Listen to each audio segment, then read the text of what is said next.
बिस्मिल्लाहिर्रहमानिर्रहीम। एक शख्स ने मौला अलैहिस्सलाम से कहा, या अली, मुझे बताएं मौत क्या है।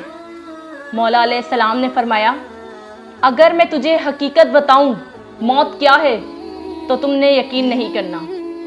उस शख्स ने कहा, आप बताएं, मैं करूंगा यकीन। मौला अलैहिस्सलाम ने फरमाया, सुनो, मौत जिंदगी है। ये बात सुनकर वो शख्स खामोश हो गया।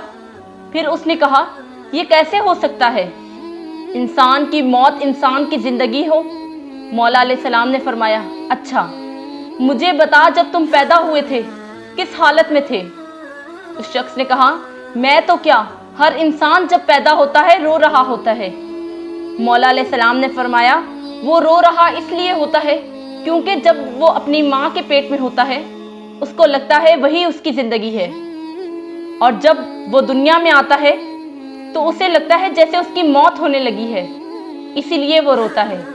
और जब इंसान दुनिया से जाता है तो लोग रोते हैं कि उसकी मौत हो गई है, मगर हकीकत में तो वो अपनी असल ज़िंदगी की तरफ जा रहा होता है।